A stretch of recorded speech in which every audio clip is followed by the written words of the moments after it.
ایک دفعہ کا ذکر ہے کہ جادوئی نورستان میں 16 سال کی حسین و جمیل شہزادی زینب رہتی تھی۔ اس کی سبز آنکھیں اور پرکشش مسکراہٹ اسے ایک منفرد حسن عطا کرتی تھیں۔ زینب نہ صرف اپنی خوبصورتی بلکہ اپنی بہادری اور ذہانت کے لیے بھی مشہور تھی، مگر ایک راز ایسا تھا جو اسے ہمیشہ بے چین رکھتا تھا: محل کے کسی خفیہ کمرے میں چھپا ہوا جادوئی شیشہ۔ کہا جاتا تھا کہ یہ شیشہ نہ صرف مستقبل دیکھنے کی طاقت رکھتا تھا بلکہ جو کوئی اس کا مالک بنتا وہ ناقابل شکست ہو جاتا، مگر یہ بھی مشہور تھا کہ شیشہ صرف اس کو ملتا ہے جو اپنی ذہانت، ہمت اور قربانی ثابت کرے۔ جادوئی سلطنت نورستان کی شجاع اور ذہین شہزادی زینب ایک پراسرار شیشے کی تلاش میں نکلتی ہے جو طاقت کے بجائے قربانی کا امتحان پیش کرتا ہے۔ ایک رات جب چاندنی محل کے کمرے روشن کر رہی تھی، زینب کو ایک پرانی کتاب ملی۔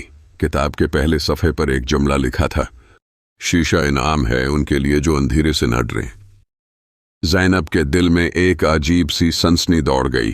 کتاب کے اندر چھپی ہوئی ایک نقشہ تھا جو محل کے تہہ خانے کی طرف اشارہ کر رہا تھا۔ زینب نے فوراً تہہ خانے کا رخ کیا۔ جیسے ہی اس نے تہہ خانے کا بھاری دروازہ کھولا، ایک سرد ہوا کا جھونکا اس کے چہرے سے ٹکرایا۔ یوں محسوس ہوا جیسے کوئی انجان قوت اسے دیکھ رہی ہو۔ تہہ خانے کے اندر زینب نے ایک قدیم سیڑھی دیکھی جو اندھیرے کی طرف جا رہی تھی۔ ہر قدم کے ساتھ سیڑھی چرچراتی اور ایک پراسرار آواز گونجتی: جو شیشہ چاہتا ہے وہ اپنی سب سے بڑی قیمت ادا کرنے کے لیے تیار رہے۔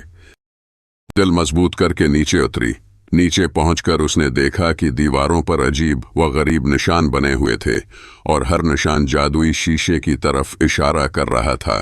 اچانک دیواروں سے ایک روشنی نکلی اور ایک گہری آواز سنائی دی: زینب، شیشے تک پہنچنے کے لیے تمہیں اپنی سب سے بڑی قربانی دینی ہوگی۔ سوچو، کیا تم تیار ہو؟ زینب نے ہمت جٹائی اور آواز کی طرف چل پڑی۔ سامنے ایک قدیم میز رکھی تھی اور اس پر شیشہ چمک رہا تھا۔